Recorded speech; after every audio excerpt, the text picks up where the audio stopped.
Hello guys, welcome back to my YouTube channel. आज हम आपको एक कहानी सुनाने जा रहे हैं। मजेदार पार्टी। अरे, 5 बज गए। मुझे तो 5 बजे किटी पार्टी में पहुंचना था। ऐसा कहते कहते टिनी लोमड़ी जल्दी जल्दी तैयार होने लगी। उसने गुलाबी रंग की साड़ी पहनी, होठों पर गुलाबी लिपस्टिक लगाकर, हाथ में मैचिंग पर्स उठाया और बेटा सोनी, क्लब में किटी पार्टी में जा रही हूँ। अरे हाँ, जल्दी मैं तुम्हारे लिए नूडल्स ना बना सकी। भूख लगे तो सैंडविच बना लेना। डबल रोटी रसोई में रखी है। हाँ, गैस ध्यान से जलाना।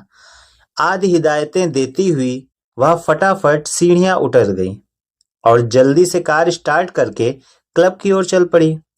थोड़ी देर बाद सोनी लोमड़ को भूख लगी। बिस्किट खाने का उसका मन नहीं था। अब सैंडविच कौन बनाए?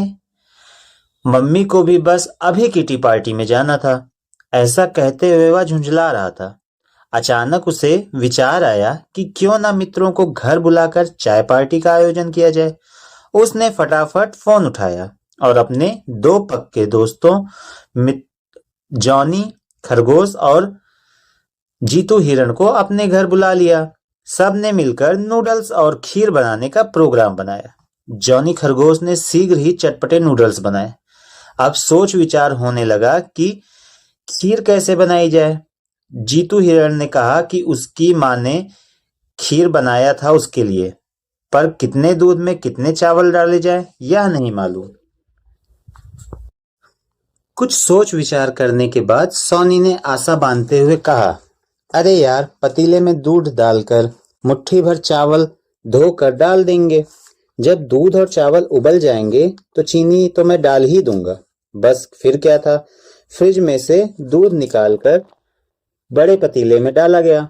पतीले को गैस पर रखकर सोनी ने उसमें मुट्ठी भर चावल डाल दिए। करछी से हिलाते हिलाते जब दूध गाढ़ा हो गया तो उसमें मुट्ठी भर चीनी डाल दी गई। बस हो गई खीर तैयार।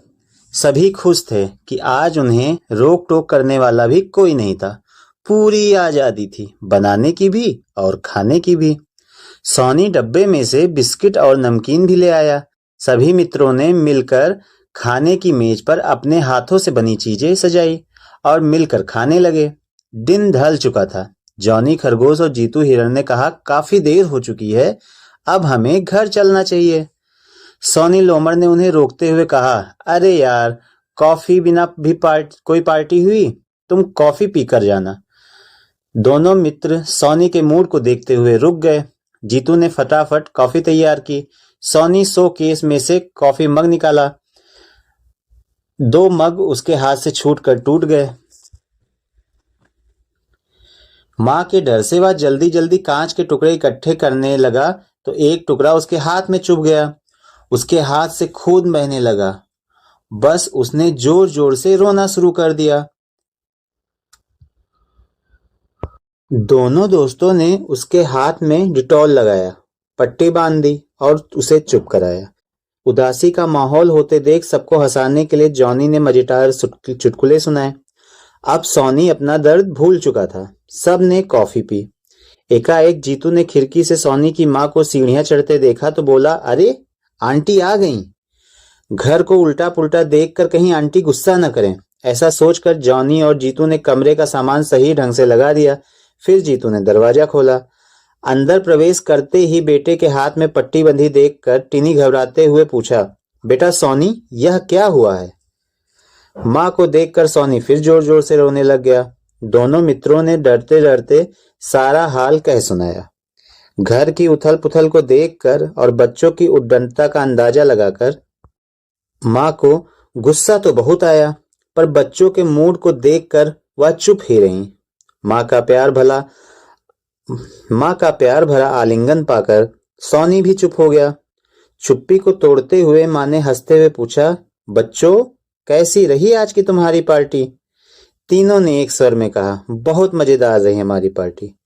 रात हो चुकी थी। जॉनी और जीतू ने सोनी और टीनी आंटी को बाय कहकर अपने घर की ओर चले गए।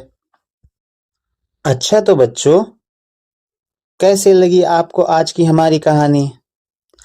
बहुत अच्छी लगी ना? तो चलिए 2 क्वेश्चन का जवाब दीजिए। सॉनी और उसके दोस्तों ने पार्टी में क्या-क्या बनाया? दूसरा प्रश्न, सॉनी ने खीर कैसे बनाई? और एक और प्रश्न, इस कहानी से हमें क्या शिक्षा मिलती है? सब लोग कमेंट बॉक्स में रिप्लाई करें।